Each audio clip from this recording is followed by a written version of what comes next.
Sandali ho, tayo mag-follow up nga sa nangyayari sa impeachment kay Attorney Moniz Guerra.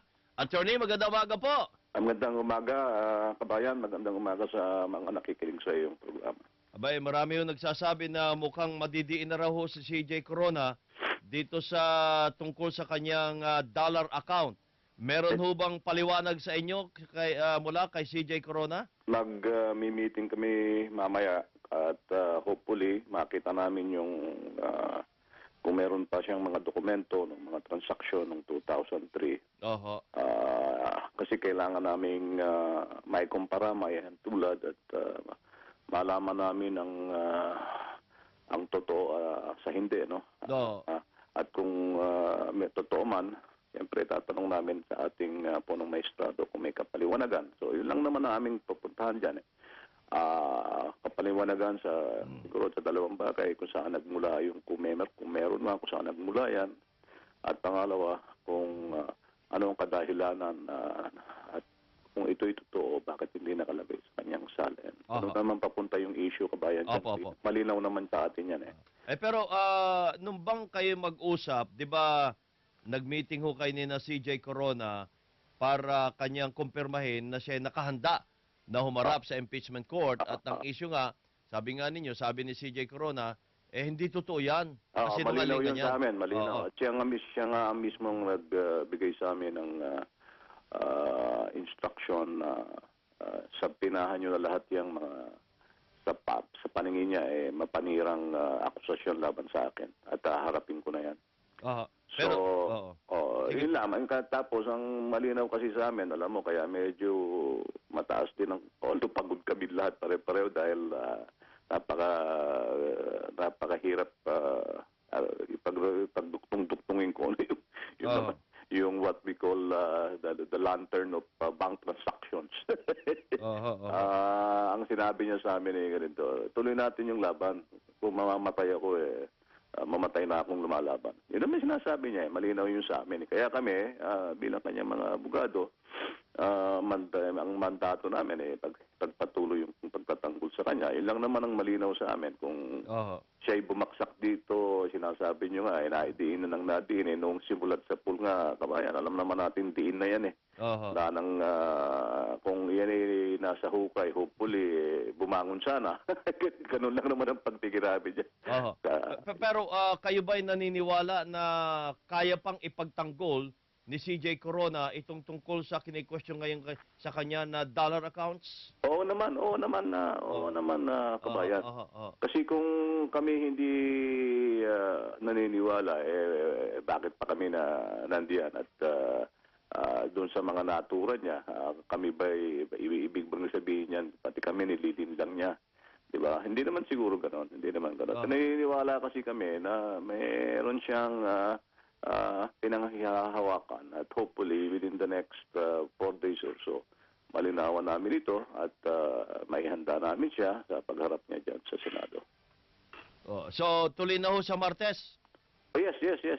Nakahanda kami, kabayan. Gabi, hindi naman kami masyadong mapuyat, pero ilang araw na namin kasi umpisa nung lumabas yung papeles, hirap na hirap kaming pati may mga katulong na kaming accountants, pinagre-reconcile namin, saan ba to? Ano ba ito? Transaction na to? Wala kami makitang opening at saka closing. Ang sinasabi lang nila, yan ang listahan. May mga malinaw na kaming nakita at mga ilan na talagang wala. So, ito ba'y maikukumpara doon sa sinasabing property dati ni Corona na nung una ay sinasabing mahigit sa ilan yun? 40 mahigit? 45. 45, okay.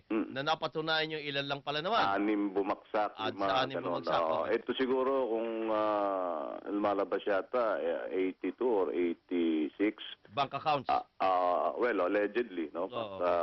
Bank accounts. Baka bumaba ng 3. Okay. So may nakikita na kayong linaw kung bakit ganon, nakarami ang bank accounts. Kasi marami nagtataka dahil 82 bank accounts. May ganung bank account. Yun ang tanong. Pero sabi nila, yun lumalabas sa mga ebidensyang iniharap ng ombudsman mismo Hindi, alam mo, nakakabayan, linawin ko lang, ano, although ito, sasabihin na naman nila, legal, technical, and everything. Yung pinagbabatayan kasi noong testimonya ng ating butihing ombudswoman, report na galing sa AMLAC. Yung report ng AMLAC, base rin sa isang report pa. Ano yung report na yun? Ang daming report nun. Kasi 403 transactional reports ang pinagbabatayan nila.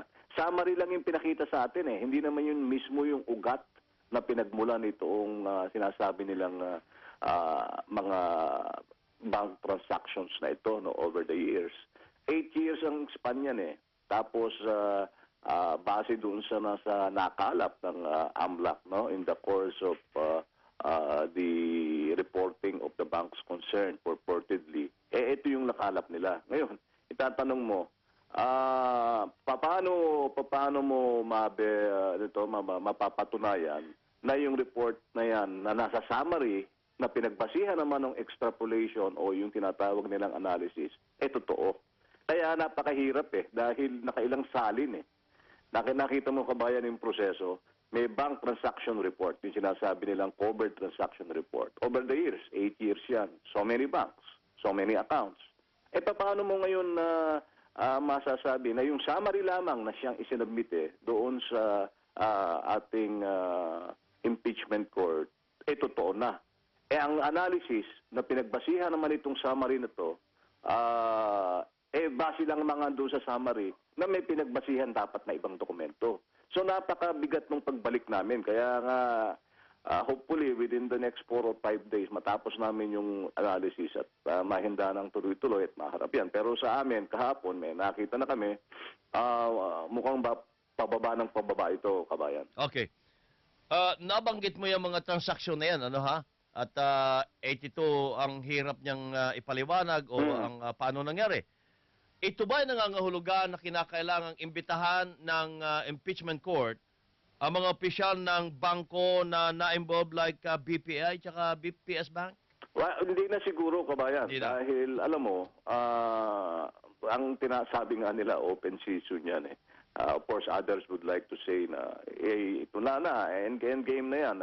Ipaliwanag yan na kung paano niya maipapaliwanag, di ba? Kung napagharap kasi doon ni pagharap doon ng ating punong maestrado, ni CJ, may paliliwanag niya ba hindi yung mga transaksyon na yan? Doon namin siya tinutulungan with the help of some accountants. Kasi siya mismo, sa laki at sa dami rather, and sa tagal noon ng mga transaksyon na yan, hindi niya ngayon, kung available pa yung records niya, at maikukumpara, mapapadala yung analysis na namin, di maganda. Bakit mo pa kailangan ipatanong? Kasi simple lang naman ang tingin kong paningin ng ating mga butihing senador Okay, establish itong accounts na to according to this report. Iyo ba to? Bakit hindi mo ba dineclare sa stalin? Yun lang. Doon lang sila siguro papunta. Yun lang paano kung magsanga-sanga pa yung mga pagharap ni CJ Corona na yan? Alam mo naman, sabi nga ni Senator Ping Lacson, baka abutin ng 3 araw sa pagharap si CJ Corona. Magkasanga-sanga at umabot doon sa punto na, teka muna, tawagan nga natin yung manager ng bangko. Ay, di luminaw naman. Ibig sabihin, lilinaw, kabayan. Lilinaw. At kung may isang So, possibility na mapatawag pa rin yung mga opisyal ng bangko, nandun pa rin. Nandun pa rin kasi nasa sa Senado yun Kung sa tingin nila, kinakailangan yun. Remember, pati naman ng ating mga butihing prosecutor nag-reserve ng right. Baka mag-rebuttal pa kami. Hindi naman tayo dyan matatapos dyan. Diyos ko po, hindi naman namin baka abutin pa kami ng Pasko dito sa paghihintay sa inyo. Hindi sa amin, kabayan. Kami, alam na namin yung mindset namin at sinasabi na namin within the time frame tatapusin namin. Hindi sa amin magtatapos ito Remember that even in the closing argument na magtatapos yung kabila, hindi naman kami. Kasi may target date na si Manong Johnny, si Senate President malinaw yun sa amin na May 30. Malinaw po sa amin yun, kabayan. Malinaw sa amin yun, March 7. Kami nga, May 17 na ngayon. Hanggang next week, tapos kami, yun ang tingin namin. So they will have two weeks up until kung ikukuha nila hanggang June 7. Yung pagkuha nila, pagbabalangkas at pagtalakay dyan, among themselves, no?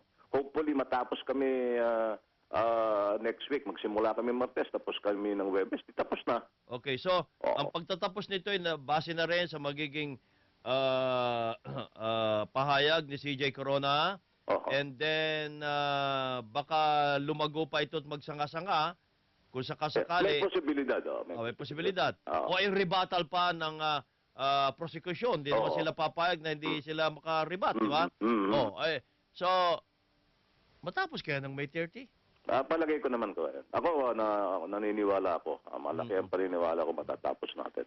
Okay, para magawa na Matatapos ng natin. Kongreso ang kanilang trabaho. Oo, yun. At At nang matapos totoo na naman rin yan. yan, kung ano. Ina-amend din naman nila yung Oo. anti-money laundering law ngayon. Di i-amend na nilang tuloy-tuloy at para bigyan na lang ng lahat ng kapangyarihan ng kinakailangan itong anti-money laundering council, mapabuksan lahat ang mga accounts ng lahat ng mga Pero opisyales. nagawa na nila eh.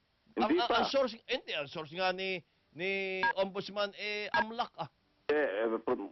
Kabayan. Oh, Ang prosesong ang pagkakaalam ko, inaamendehan nila ang anti-money yung laundering. proseso kung paano ilalabas yung... Ilalabas at para hindi na magkaroon ng anumang balagit. Ang sinasabi dyan, yung huwag ka nang pumunta ng korte para ilabas yung mga bank transactions na yan. Kailangan... I-leak mo alisin na yan. lang. Oo, diretso na lang. Kumuha ka Yun na lang yun ng Mr. and Miss Anonymous. Oo. Ganun ang gusto nilang mangyari. Ibig sabihin na lahat Eh, tayo... hindi nga. Halimbawa, napatunayan yung illegal ang ginawa ng AMLAC, illegal ang ginawa ng Ombudsman. Pero, ang mahalaga pa rin dyan, may paliwanag ni CJ Corona, yung bang mga impormasyong nakuha kahit illegal, tama ba yan o hindi? Hindi, tama yun. Sa Oh. puntong ito ng paglilitis Yeah. natin. Sa iba.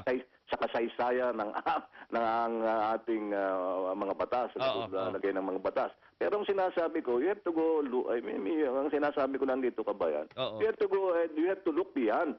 Kasi ang susunod dito, sino?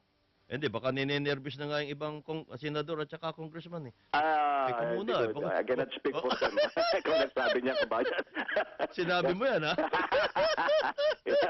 Ninenervous na, baka sila isunod. Okay, baka may mag-leak din. Baka may Mr. Anonymous na lumabas din. Attorney, thank you, ha? Salamat. Maraming salamat, kabayan, at pagpalain ka ng Panginoon Diyos. Salamat po si Attorney Mon Esguera.